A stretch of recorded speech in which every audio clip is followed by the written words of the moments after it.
Clampett. Why, you the prettiest thing I ain't never in all my born days. How'd an old mountain goat like me ever get a young'un like you? You're a queen. That's what you are in that shiny dress standing there. You're a queen. Feel it, Paul. It's slicker than a toad's belly. I'll get if it ain't. What kind of dress they call that? Well, this is what you call a ball gown. A ball gown? Well, you's even catching on to what they're named. Well, Miss Hathaway, she pinned a piece of paper onto every dress she got me. I tell him what it was for. You better tote along the shotgun and keep fellas away. Oh, no, Paul. That's what I'm going out for, to meet some fellas. Hallelujah. You know, you're going to find out something I've been saying is the truth. You don't have to dress up in boys' clothes to have fun with boys. I'm going to keep my promise, Paul. I ain't going to wear nothing but dresses for 3 whole days. And I'm going to keep my promise, too. If you don't have just as much fun as you did climbing trees and wrestling, you can go back to wearing your pants and shirt. Goodbye, Paul.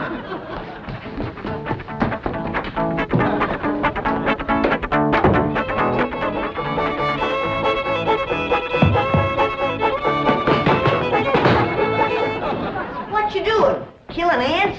Hey, this place ain't got no ants. I'll tell you something else it ain't got. That's me. I'm gonna pack up and go home. Now, wait a minute. Hold on there. This is home. Not to me it ain't. And for my part, they can give Beverly Hills back to the Indians. Or whoever else was fool enough to come here in the first place. Come on, let's go in here and sit down and we'll talk this whole thing over. You just got your back up because the police made us get rid of all our cows and pigs and chickens and stuff. Well, that didn't help none.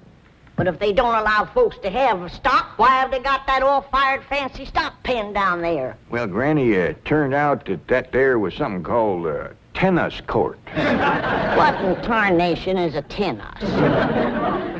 I don't know, but one of these days we'll get us a pair of them and go to raise them out there. Well, you go to raising them. I'm going back home, where I can get some good things in life, like hog jowls and possum shanks. Now, hold on, Granny. Jethro's out hunting possums right now. Well, he won't find none. I've been all over these Beverly Hills, and I tell you it ain't easy.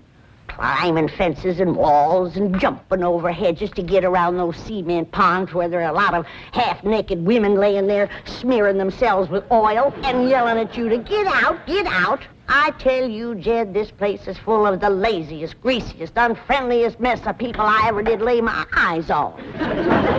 Here's Jethro. Hi, boy. What'd you get?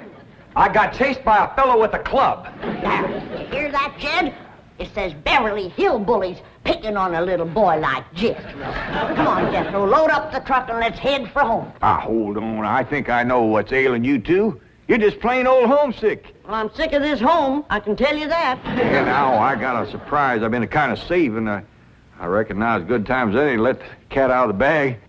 We need pigs and chickens, and he gets us a cat. Now, that ain't the surprise, Granny. The surprise is Pearl's coming out here.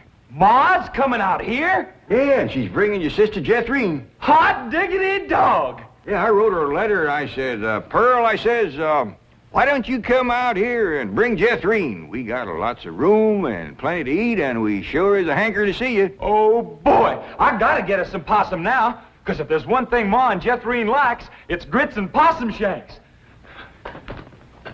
You don't look particular cheered up, Granny.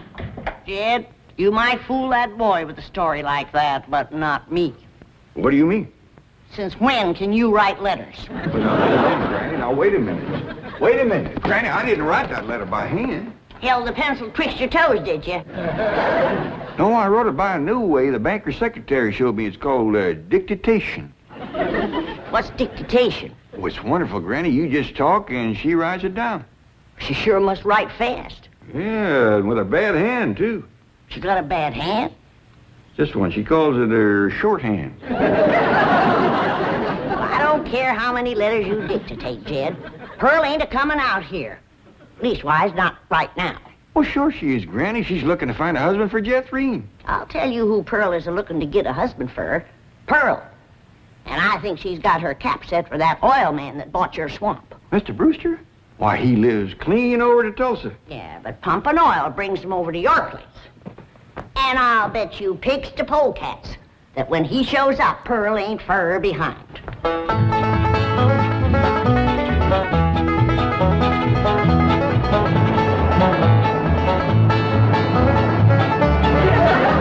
There he is. Hold on, Jeffrey.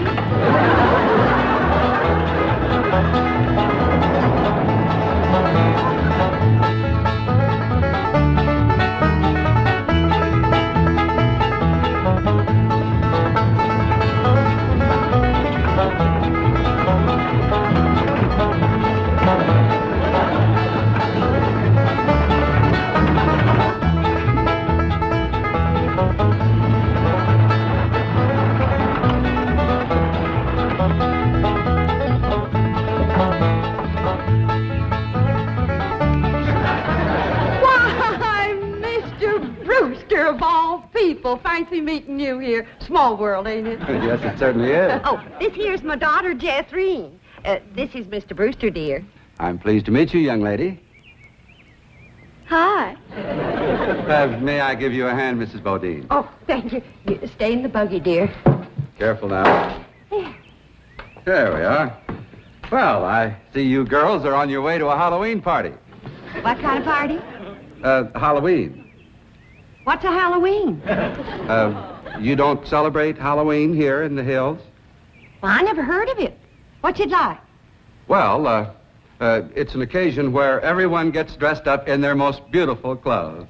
Oh, these old things, they're just something I threw together myself. Well, they look like they came from Saks. Well, they didn't. I made them with store-bought yard goods. Didn't I, Jethro? Yes, sir. What brings you girls here on this beautiful Indian summer day? Following you. we was headed this way anyway. I promised to keep an eye on the old home place for Cousin Jed, remember? Mm. Oh, I hope he won't mind that I had a telephone put in the cabin. You see, we're using it as a sort of a field office. Oh, but he won't mind. Especially if you would show it to me and I could see for myself that there was no damage done to the cabin. Well, that's quite all right. Come along, huh? Stay in the buggy, dear. Well, perhaps you'd like to stretch your legs. They're long enough now. Jethro's awful tall for age. She takes after her father. Her late father, that is. I'm a widow. Yes, I believe you told me. Oh, that's right. That's when you told me you was a widower. Yes. You, still are, I suppose. A widower? No, yes. Stay in the buggy, dear.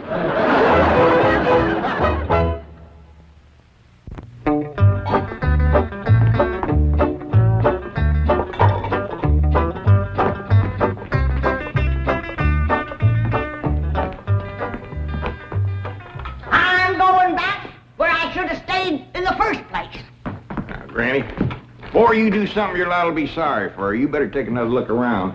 See all the nice things we got here that you wouldn't have back home. Like what? Like this great big cooking room, for one thing. Why, you could take our whole cabin and put it right in this one room. Well, if you did that, I might stay. What about them big ice boxes? Ain't got nothing like them back home? Didn't need 'em. Got nippy in the fall like the good Lord intended it to. This crazy California stays warm all year round. Well, that's awful good for growing things. Look at that fruit there. Did you ever in your whole born days ever see anything as pretty as that fruit? Don't spoil neither. Don't taste neither. Oh, now. Jethro ate a whole bunch of them grapes. 2 apples, a pear, and a whole handful of strawberries. And he said there wasn't one bit of juice in the whole kit and caboodle of them. He said it was dry as wax.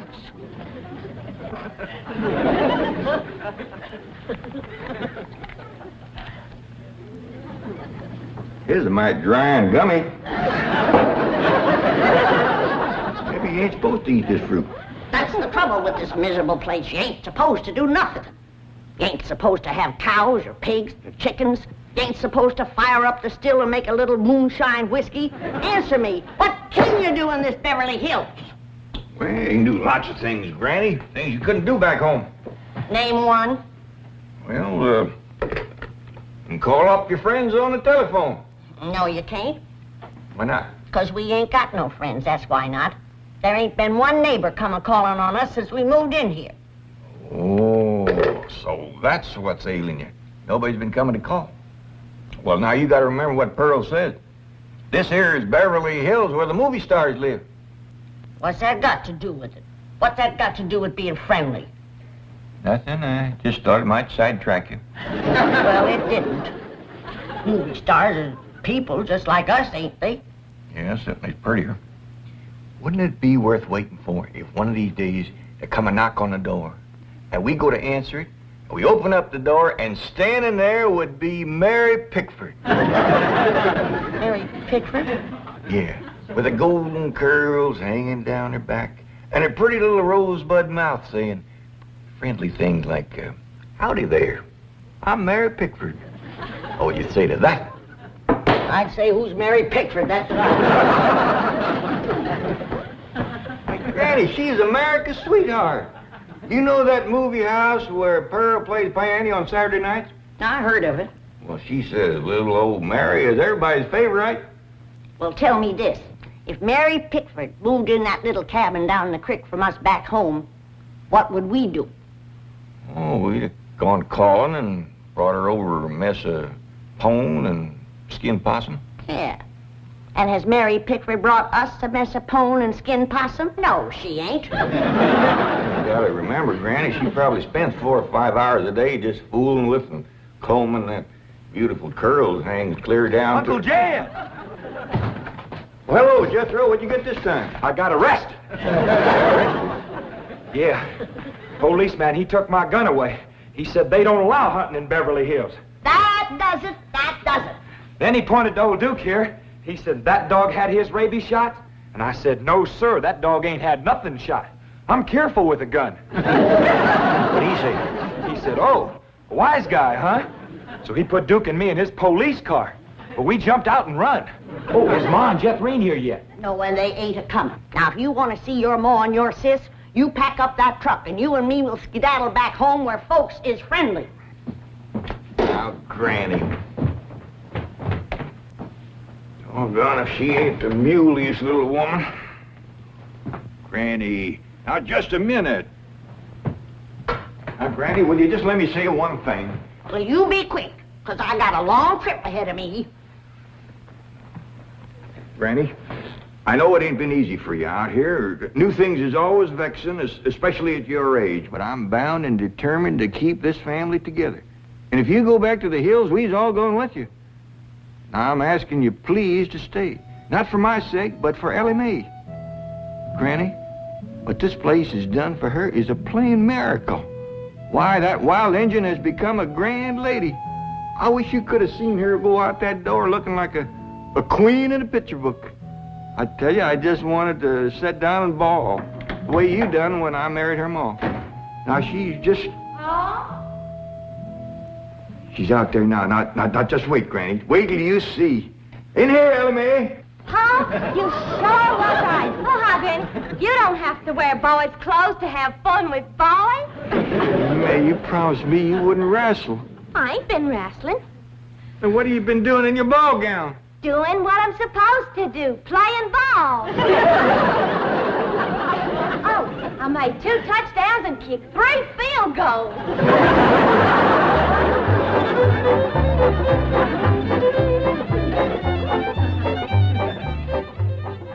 Well, your cousin certainly seems anxious for you to come to Beverly Hills, Mrs. Bodine. Will you? Mr. Bodine? Yeah. Will you? Yeah. Will I what? Go to Beverly Hills to visit your cousin, Mr. Clampett. Oh, well, not right now. I'm awful busy. You see, I do fancy sewing and hat making and give beauty courses and personality building and music lessons. Then on Saturday, I play the piano over the movie show to Oxford. And then, of course, there are my young ones, Jethro and Jethrine. Of course, they're no trouble. Jethro's in California, and Jethrine, she's fixing to get married. Well, congratulations. When's the wedding? Soon as she finds a fella. Well, you certainly are a busy woman, Mrs. Bodine. Yeah. As Cousin Jed used to say, Pearlie, the fella that gets you sure don't have to worry about supporting you. This is the phone I was telling you about. It's called a field telephone. Now, with this, I can communicate directly with the men working at the drilling site.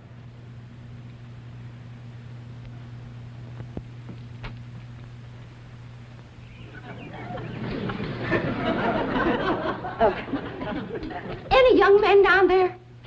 Oh, yes. Any unmarried young men? I'm sure there are.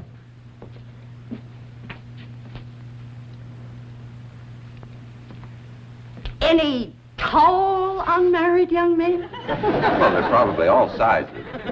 Yeah. Suppose it gets pretty lonesome working down there. Well, it's very likely. This is rather an isolated area. Any specially tall, specially lonesome, unmarried young ones? I don't think I can call any by name, no. Uh-huh.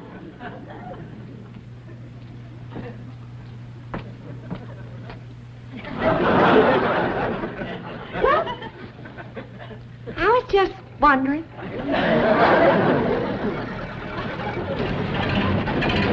Excuse me, ma'am. Could you tell me where the oil drillers are working today? Well, now. What have we here? Rebecca of Sunnybrook Farm, and pretty, too. You know what, honey? I got something here just for you. A genuine French garter imported all the way from Paris, France. They usually sell for 50 cents, but, honey, you can have it for a quarter. Listen, honey, I'm gonna be around a couple of days. You busy Saturday night? Well, you are now. And there's a dance over in Hooterville. Ooh-wee! I bet you're an armful of mama. I mean it, honey. I like big girls. You just do things to me. You carry me away. All right. Hey, what's going on here?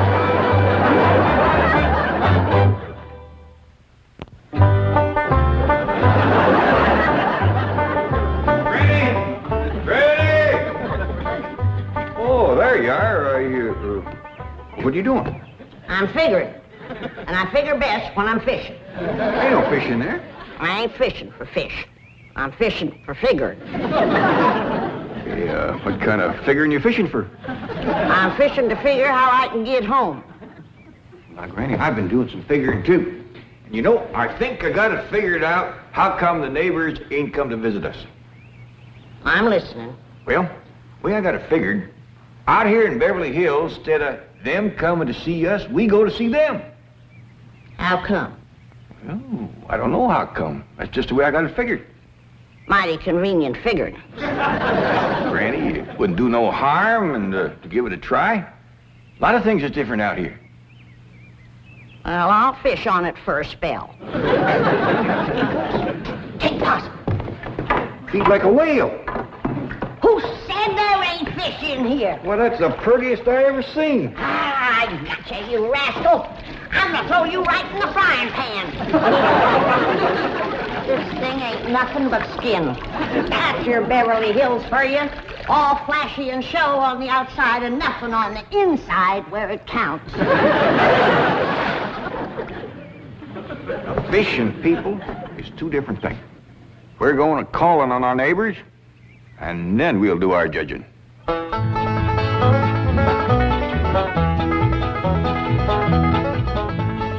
Well, let's see now. Which neighbor shall we call on first? Mr. Drysdale's off in Boston with his missus, so let's go this way. If you ask me, let's go back that way. Now, Granny, you promise. Come on, everybody, let's go. You reckon they'll give us a mess of pone or something, Pa? Or maybe some salted down possum. Probably so lie on us.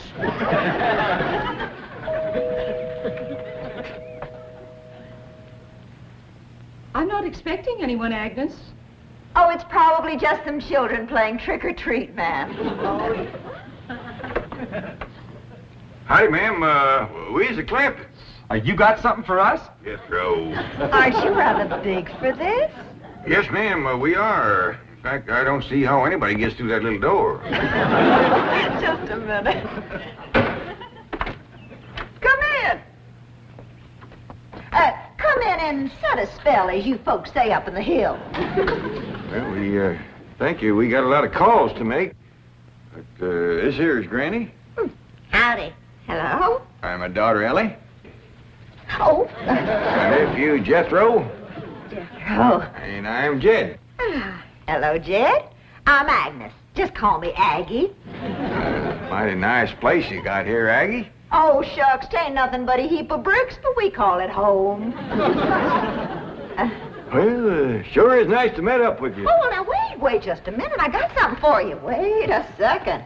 Here you go, Granny, and Elly, that's for you, and Jethro, that's for you and Jed. There. Yeah, thank you. That's mighty neighborly of you. And you must come and see us sometime. Yeah, we'll go hunting together.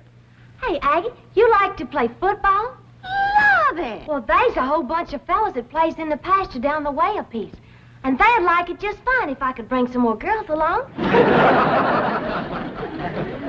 don't forget. Please, can we go out now? Not yet, children. Not till it gets dark.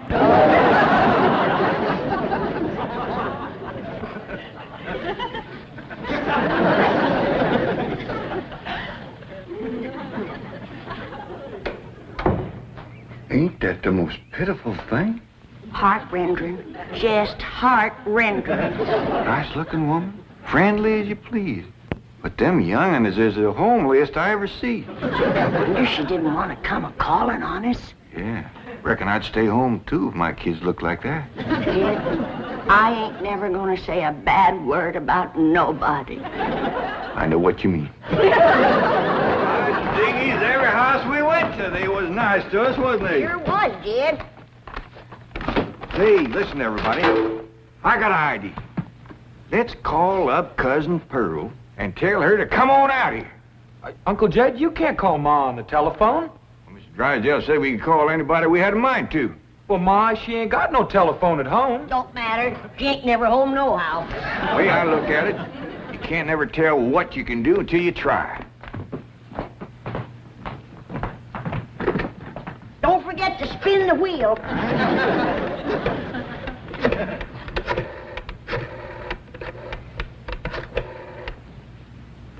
Howdy, ma'am.